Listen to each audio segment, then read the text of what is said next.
காரணம் நம்ம சாப்பிட்ற சாப்பாடு அனைத்து நீங்க பார்த்தீங்கன்னா நெல் கூட கிட்டத்தட்ட ஒரு மூணு மருந்து எடுப்பாங்க.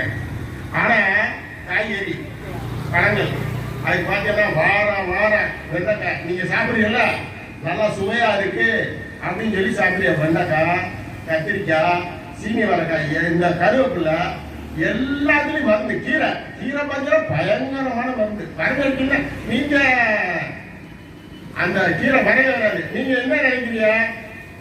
சுத்தமா நீட்டா இருந்தா எந்த விதமான ஓட்டை இல்லாம பூச்சி இல்லாம இருந்தா தான் அதை வாங்குறீங்க. அந்த கீரையோ அல்ல காய்கறியோ பழங்களோ வாங்குறீங்க.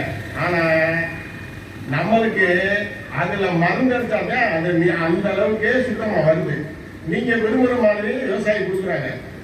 ஆனா 50 வருஷத்துக்கு முன்னாடி செஞ்சோமா இல்ல, யூரியா போடல, பொட்டாஸ் போடல, டிஏபி போடல, எந்த விதமான உரமும் போடாம நம்ம முன்னோர்கள் சாதாரணம் இல்ல, நம்ம தமிழர்கள் 5000 வருஷத்துக்கு முன்னாடி வந்து வாழ்ந்துட்டு இருக்காங்க.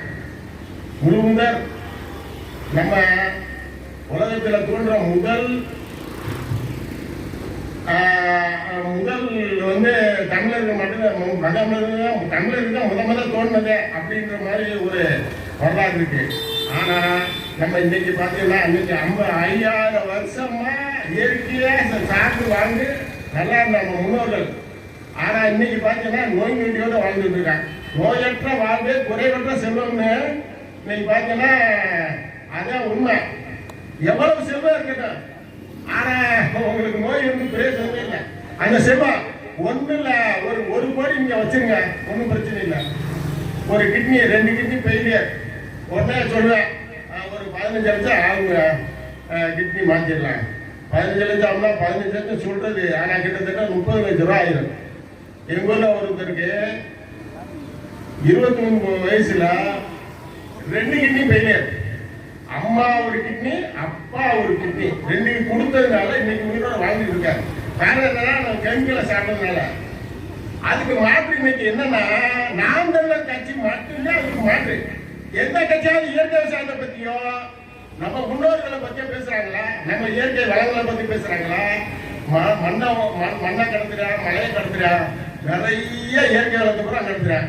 நம்மளுக்கு என்ன எவன் கடத்தினா நம்மளுக்கு என்ன அப்படின்னு நம்ம இன்னைக்கு இருக்கா, ஒன்றும் பிரச்சனை இல்லை. ஆனா நம்ம கண்டிப்பா மங்கோலியா மாதிரி, எத்தியோப்பியா மாதிரி வறட்சியின் பிடிக்கல கண்டிப்பா போயிடுவோம். அதுக்கு தடுக்க வந்த ஒரே கட்சி நாம் தமிழர் கட்சி மட்டும்தான். இதுவரைக்கும் எந்த கட்சியும் இயற்கை வளர்த்துக்காங்க, இயற்கை வளத்தை கொள்ளையடிக்கிறதுக்கு எதிர்த்து போராடின கட்சி எந்த கட்சி